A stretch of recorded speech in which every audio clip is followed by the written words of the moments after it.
Ici Roger Clavet, bienvenue à Interroger.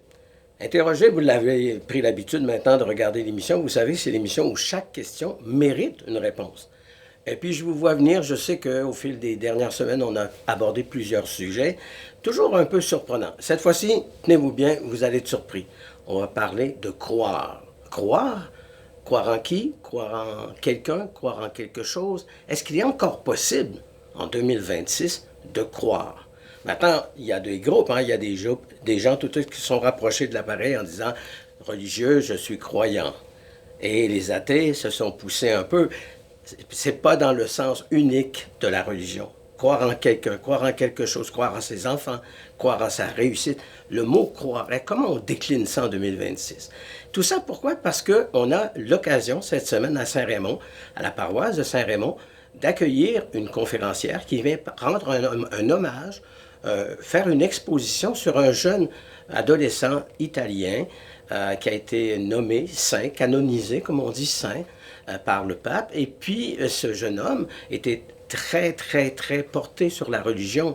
Mais c'est pas ça qui nous intéresse, c'est de savoir comment un jeune aujourd'hui peut inspirer d'autres générations. Et la conférence va porter justement sur ce jeune homme qui s'appelle Carlo Acutis. C'est un Italien, on l'a dit, et ce sera dimanche à l'église ici de Saint-Raymond, le 8 février, tout de suite après la messe, qu'on va parler de ce saint. Qu'est-ce qu'il y avait de spécial? Ben, il a accompli des miracles à son jeune âge. Il est mort d'un cancer, il est mort de la leucémie, et pourtant, son passé sur Terre est très proche de nous. Ça a pris moins de 10 ans avant de le déclarer saint, alors que d'habitude, ben, rappelez-vous, le frère André, ça a pris des dizaines et des dizaines d'années. Pourquoi on s'intéresse à ce sujet? Parce que des modèles, on en a chez les sportifs, on en a dans tous les secteurs. La musique, on a des héros. Est-ce qu'on croit en eux au point d'en faire sa religion? C'est une bonne question. Et en même temps, tout le débat à ce moment-ci au Québec sur un État civil laïque et versus des services qu'on offre aux gens qui sont quand même croyants. Alors, pour démêler tout ça, il fallait nous trouver quelqu'un. Bon, j'ai cherché un saint. Ils sont pas mal occupés. Le pape aussi, en passant, pour faire des blagues. Mais j'ai trouvé quelqu'un qui pourrait, je pense, répondre à toutes vos questions sur la foi, sur croire. Il s'appelle Stéphane Moisan et il a l'avantage, non pas d'être un saint, même s'il y travaille, c'est un diacre. Et j'ai été surpris de voir le passé de cet homme qui a été aumônier de guerre, donc qui a été dans des zones de conflit. Alors, sans plus tarder, j'aimerais vous présenter cet homme, Stéphane Moisan, diacre. Alors, d'ici là, bonne émission. Alors aujourd'hui, on va vous surprendre un peu parce que pour la première fois, on avait osé inviter quelqu'un. Bon, je faisais la blague ici à mes collègues en disant on va inviter Jésus. Il ne peut pas venir, il est occupé. On a demandé à un saint, parce qu'il y a un saint dont il va être question bientôt à Saint-Raymond, le 8 février. Et puis, évidemment, il est décédé, puis il ne pourra pas être là. Mais là, on a trouvé quelqu'un qui se rapproche un peu. Il s'appelle Stéphane Moisan. Il est diacre ici à Saint-Raymond. Bonjour.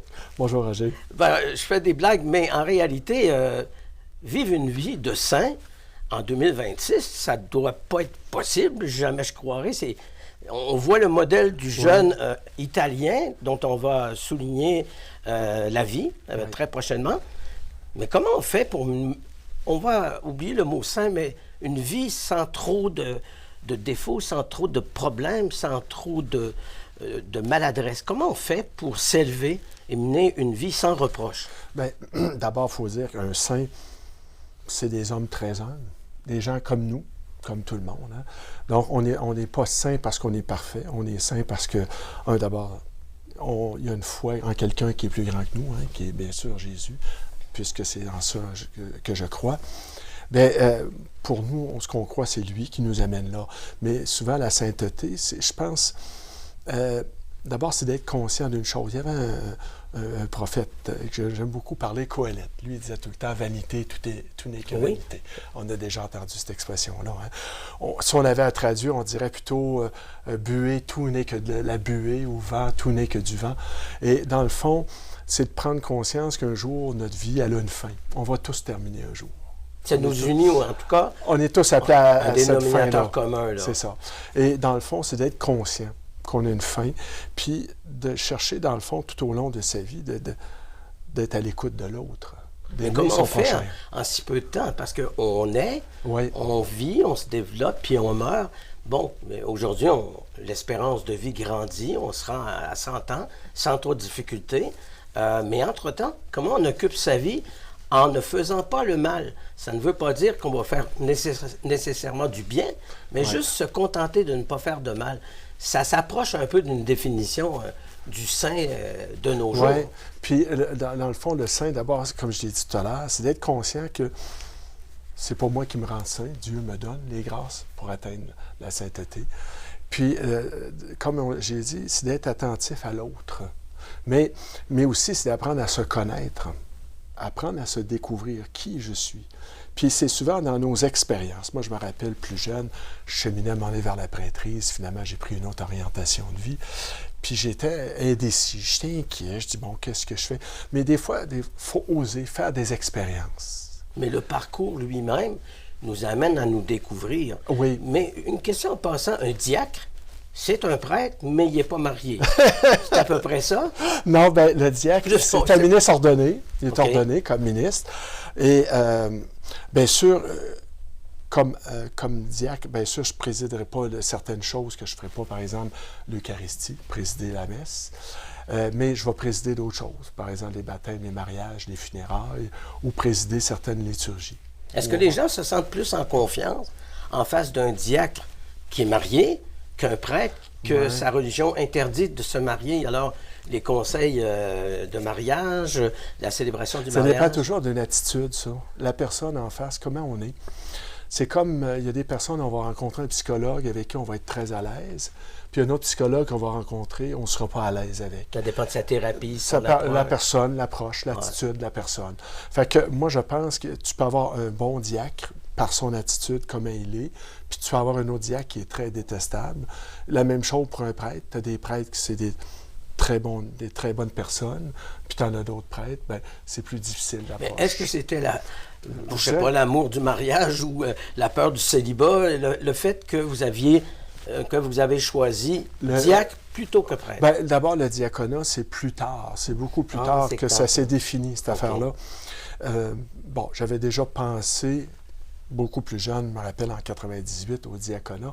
Mes enfants étaient jeunes à ce moment-là. Ben, j'ai 4 enfants, moi. Puis, mes enfants étaient jeunes. À l'époque, j'en avais 3.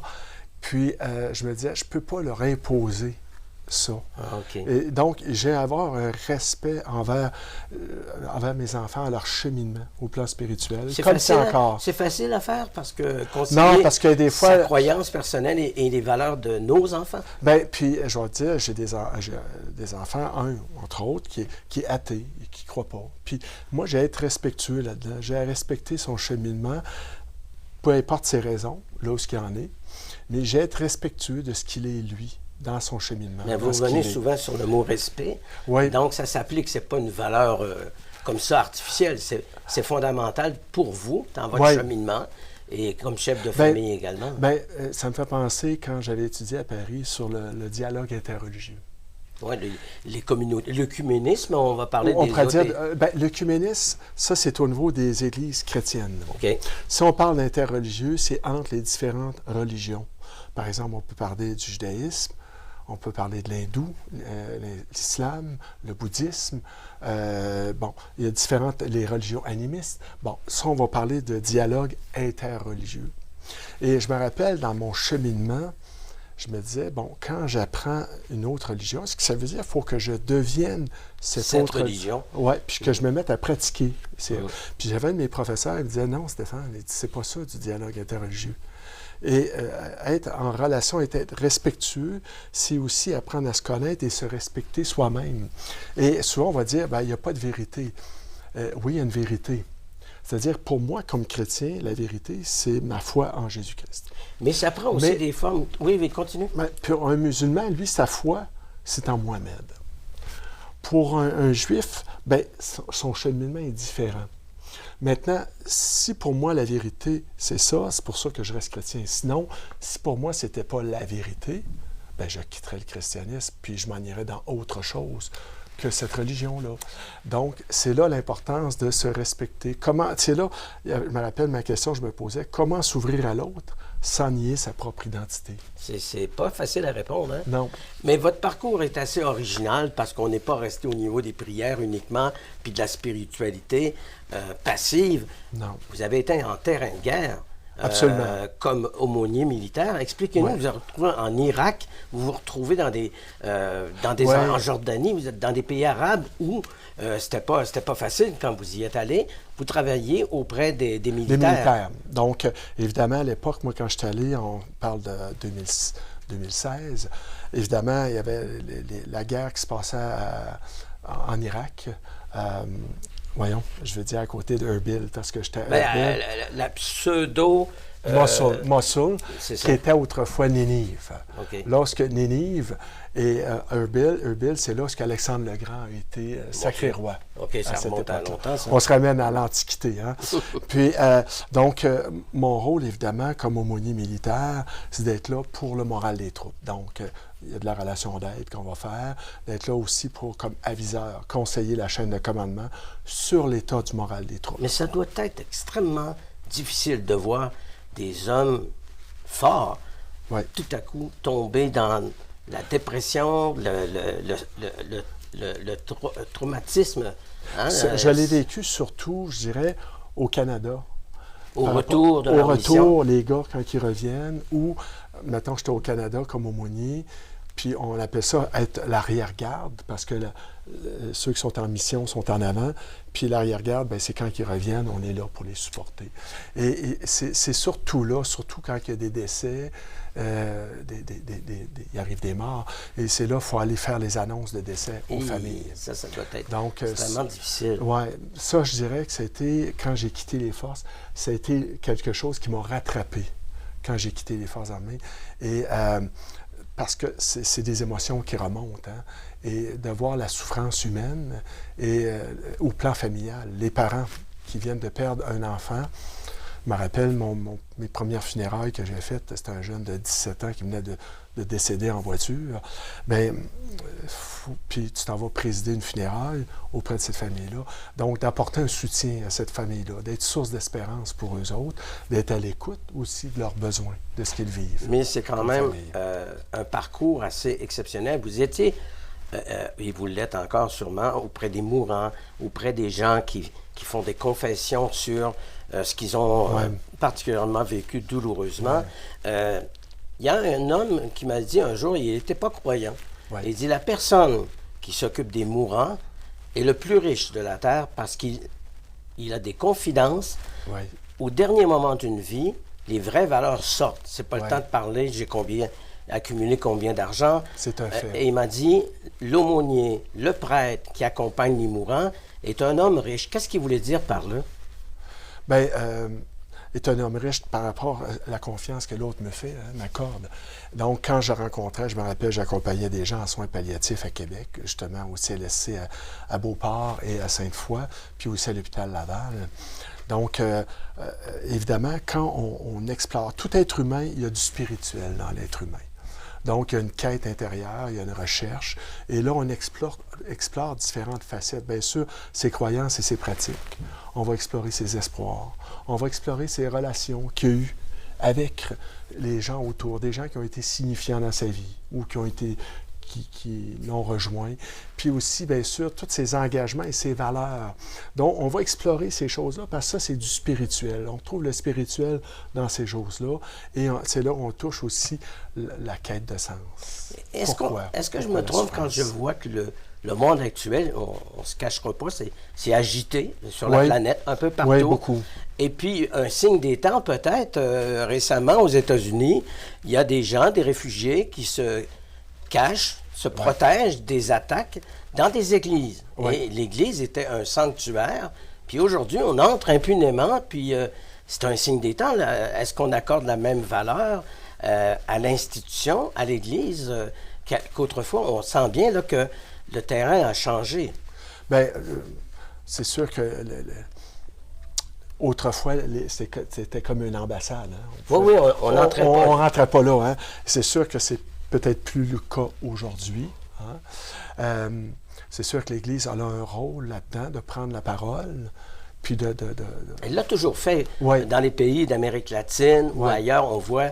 Mais là, ce que je vois plus récemment, c'est vraiment impunité. Ça n'existe plus. Là. On entre, je suis la police de l'immigration, je vais te chercher. Le prêtre se pose. Ouais. Mais en fin de compte, c'est un jugement de valeur qui sur les occupants des lieux. Et je parlais de valeur, puis de gens qui croient, puis des gens qui ne croient pas. Ouais. Ça vous arrive de rencontrer des gens vraiment qui ne croient pas? Je ne parle pas nécessairement Oui. dans la religion, mais des gens qui ne croient plus du tout en rien. Oui, bien, tout à l'heure, je donnais l'exemple de mon fils. Oui, un athée, mais il doit croire en quelque chose, il doit croire en lui. Bien, il y en a beaucoup, puis d'autres personnes que j'ai déjà croisées qui croient que quand la vie elle cesse, on meurt, bien, c'est terminé, tout arrête, Okay. tout est terminé. Puis moi, j'aime beaucoup, beaucoup citer cet auteur, écoute, il s'appelait Arnob. J'aime beaucoup le citer quand je célèbre une funéraille. Arnob, c'est un rhétoriste qui a vécu en Afrique du Nord. Et lui, il s'était converti au christianisme. Il est mort à peu près en 327. Puis lui, il disait, entre deux possibilités prochaines et incertaines, une qui offre de l'espoir et l'autre qui n'en offre pas, laquelle qui est mieux de choisir. Donc, finalement, c'est dans ma réflexion, ça m'arrive à dire, bien, dans le fond, j'ai rien à perdre. Qu'est-ce que j'ai à perdre de croire qu'il y a quelque chose après la mort? Évidemment, il y a toujours là-dedans une liberté. On est des êtres libres et Dieu nous laisse toujours libres. Le Christ a toujours laissé les gens libres dans leur cheminement, mais bien sûr dans ma foi comme chrétien, de croire que c'est un Dieu d'amour. Et il est capable de comprendre aussi toute la souffrance d'un être humain. On a tous passé quelque part des grands défis dans la vie. Et c'est là l'importance d'être simplement à l'écoute. Mais personne n'est parfait. Non. Les institutions non plus. L'Église catholique n'est Non pas plus. à l'abri de reproches. On le sait. Est-ce que, au travers de ça, ça entache beaucoup, beaucoup la réputation de l'Église, ces scandales sexuels ou autres, physiques qu'on entend? On dirait qu'on concentre beaucoup là-dessus, mais il n'y a pas que ça. Non, c'est vrai qu'il n'y a pas que ça. Puis c'est sûr que l'Église a à faire son mea culpa. Elle a aussi à demander pardon. Hein? Certains individus au sein de l'Église, bien sûr, malheureusement. Et comment je peux dire, c'est... On ne peut pas prendre des cas isolés, Non. personnalisés. L'Église est plus grande que ça. Mais ça demeure fragile de voir des gens que je considérais, moi, presque des saints sur Terre. Jean Vanier, fondateur de l'Arche, l'abbé Pierre, pendant 70 ans en France. Ouais. Et sur le tard, une fois mort, on découvre qu'il Il n'était pas aussi beau que ça, mais ça remet un peu. On a commencé en disant, est-ce que c'est possible d'être saint? Aujourd'hui. C'est difficile, je pense. Bien, c'est-à-dire que c'est pas nous, d'abord, qui se nomment saints. Mm-hmm. C'est les gens autour qui nous regardent, puis qui nous reconnaissent. Je pense à Saint-Vincent de Paul, ou je pense à bien d'autres saints dans l'histoire de l'Église. Je pense à Saint-Ignace de Loyola. Hein, Saint-Ignace qui aimait Jésuite, beaucoup... le fondateur des Jésuites. Oui. Saint-Ignace qui était un officier militaire. Ah, je ne savais pas ça. Et Saint-Ignace, lui aimait plaire aux femmes. Ah bon, un charmeur. C'est un charmeur. Il aimait les femmes. Donc, c'est pas nouveau, ça date de longtemps. Oui. Puis Saint-Ignace, qui était officier militaire de famille riche, il s'en va, on l'envoie en France pour protéger un château. Pendant le combat, il y a un boulet de canon qui passe entre ses jambes, qui lui fracture les jambes. Et à l'époque, on ne tuait pas l'officier, on le soignait puis on le ramenait. Donc, les Français, il y a un chirurgien français qui l'a soigné et qui l'a ramené en Espagne. Bon. Ça va? Et là-bas, en Espagne, on est obligé de lui refacturer, parce que lui, ça avait mal guéri. Mm-hmm. Puis, le médecin là-bas, il avait refracturé les jambes, il avait guéri. Puis là, la façon que ça avait guéri, c'était comme pas beau, parce que pour lui, c'était important de plaire aux femmes. Donc, il avait demandé au médecin, en tout cas, il avait fait une chose au niveau de sa chirurgie. Ce qui a amené, évidemment, par la suite, il boitait, Saint-Ignace. Mais à travers ses lectures qu'il a fait, parce que lui, il rêvait d'être un chevalier, Hein? Et dans ses lectures, il avait tout lu. Il s'est mis à lire sur la vie des saints. Et là, il a vécu une expérience spirituelle qui a amené une grande conversion. Et c'est là, par la suite, les fameux exercices de Saint-Ignace qu'on parle. Oui, OK. Hein, au plan spirituel, qui était d'avant-garde, parce qu'on se ramène autour de 1550, en même temps que Luther, dans la même Ça période. nous amène, Stéphane, on a commencé avec ça, une vie de saint. On a l'occasion, ce dimanche 8 février, ici même, à Saint-Raymond, à l'église, on a une conférencière qui vient, puis une exposition en hommage à un jeune homme de 17 ans. On va dire son nom, vous le connaissez? Carlo Acutis. C'est ça, je me demandais si on devait le prononcer Acutis et tout ça. Ouais. Eh bien, lui, il aurait accompli des miracles. Hein? Aussi, oui. C'est que Carlo Acutis est un jeune, d'abord, c'était de famille athée. Oh, mon Dieu, Okay. on est vraiment dans le thème. Hein? C'est intéressant. Hein? Et dès l'âge de 7 ans, Carlo a demandé à ses parents d'être baptisé, puis d'être, en tout cas, il a demandé là, au niveau des sacrements. Et après ça, il y avait un grand intérêt, une grande attirance. Et autour de l'adolescence, vers 12 ans à peu près, il était intéressé au niveau de l'Internet et les vidéos, puis l'informatique. On dit qu'il assistait à plus de nombreuses messes. Exactement. L'amour de l'Eucharistie, de l'hostie, ça l'occupait à 17 ans. C'est quand même incroyable. Bien, à vrai dire, il est décédé, lui, avait 15 ans. Donc, pas 17 ans, 15 ans, il est décédé. Ben, vous avez raison. Il est mort à 15 ans. À 15 ans. Donc, Carlo Acutis, c'est qu'il avait une passion et il produisait des vidéos sur Internet sur les miracles eucharistiques. Tout ce qui s'est passé autour de l'histoire de l'Église. Il les a recensés. Il les a recensés, il présentait des vidéos, des choses là-dessus. Mais qu'est-ce qui lui a valu, lui? Parce qu'il a dû faire des miracles. Ça, par la suite, c'est après sa mort, les miracles qui se sont produits. En son nom, il y a eu des intercessions. Oui, c'est ça. C'est qu'à dire, à 15 ans, écoutez, au début octobre 2006, il lui découvre un cancer et le 12 octobre, il décède. De leucémie. Oui, un cancer de niveau, ils disent M3, là, un cancer qui était très fort. Et donc, ça s'est fait très vite. C'est par la suite qu'il y a eu des miracles. Et c'est là le pape... c'est Benoît ou c'est... Il y a eu Benoît ou François plutôt. Parce que François, c'était en 2013. Okay. 2012-2013, François a été nommé comme pape. Et c'est le pape François qui l'a il a comme été béatifié un peu plus tard. On raconte, c'est authentifié par des savants, là, quand on veut canoniser une personne et la déclarer sainte, on a dit qu'on avait inhumé son corps, et il est sorti quelques années plus tard, entier. Entier, exactement. C'est ce qu'on quand raconte. même assez spécial. C'est ce qu'on dit. Hein, Donc, c'est arrivé plusieurs scènes dans l'histoire de l'Église comme ça, que le corps ne se décompose pas. On pourrait dire, c'est la condition de la terre, il fait froid, peu importe, mais c'est pas comme ça. Là. Non, pas nécessairement. Regardez, il y a Sainte Bernadette Soubirous, qui en est un exemple. Sainte Thérèse de Lisieux, les petits-enfants de Fatima. Oui, c'est vrai. Hein? Donc, Bernadette et François. Et qu'est-ce que ça va nous apporter? Ici, concrètement, à Saint-Raymond, il y a quelqu'un qui va venir nous en parler de Carlo Acutis en nous disant, c'est un modèle pour les jeunes, mais aussi va nous révéler à travers une vie exceptionnelle, très courte. C'est que, ce que je dirais, moi, là-dessus, c'est que ça sert à nous inspirer, un peu comme un athlète olympique. Ou un joueur de hockey. Un joueur de hockey. Quelqu'un qui veut aller aux Jeux olympiques, souvent, il va s'inspirer de gens qui ont réussi. Dans le monde des affaires, c'est pareil. Mais c'est rare qu'on s'inspire d'un modèle négatif qui va pas très bien. Exactement. Faut que tu aies Donc, réussi. peu importe, dans le domaine du sport, dans le domaine des affaires, dans le domaine de la foi, du spirit, on regarde ces gens-là qui sont des exemples, des modèles. Ça ne veut pas dire qu'on doit devenir comme eux. Mais c'est pas toujours atteignable, hein, c'est des modèles... tellement parfait. Pas nécessairement. C'est qu'on a à devenir ce que je suis moi.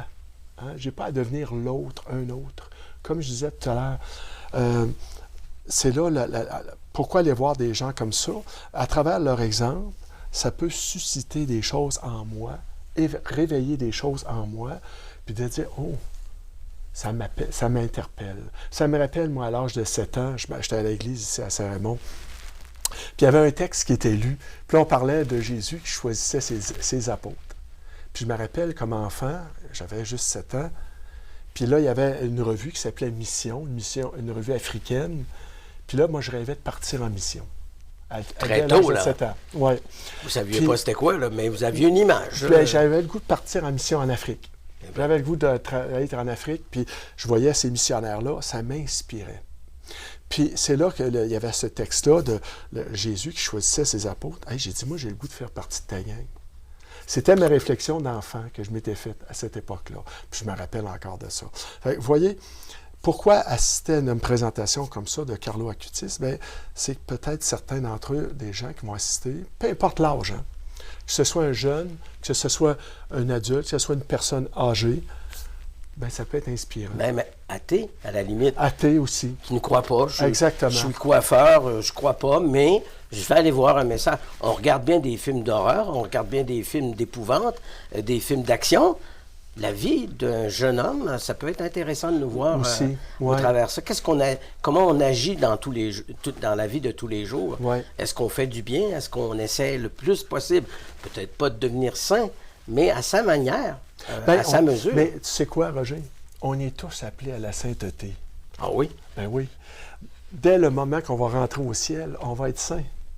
C'est à ça qu'on est appelé. En tout cas, il n'y a pas de Saint-Roger, ça... Ah, vous allez voir, c'est assez étonnant. Ah, mais il va en avoir un, j'en ai en face. Non, mais j'y travaille, En tout cas, merci beaucoup, Stéphane Moisan, de nous avoir ça fait plaisir, entretenu de ça. Puis on va souhaiter une réussite à cette activité pastorale. Oui. Et puis, on invite tout le monde à aller à l'église ici, à Saint-Raymond. Ça va être très agréable. Donc, la présentation va être à 10h30. Après la messe. Donc, la messe est de 9h30 à 10h20 à peu près. 10h30, c'est la présentation. Puis ça va être tout le reste de la journée. Fait qu'il va y avoir aussi une exposition dans l'église. Les gens vont pouvoir voir des photos, vont pouvoir regarder des choses. C'est le temps de dire, allez en paix. Ainsi soit-il. C'est un plaisir. Merci beaucoup. Bon, ben voilà qui complète notre émission Interrogé. J'espère que ça vous a plu. Je vous attends la semaine prochaine pour une autre formidable émission où, vous le savez maintenant, les questions demandent des réponses.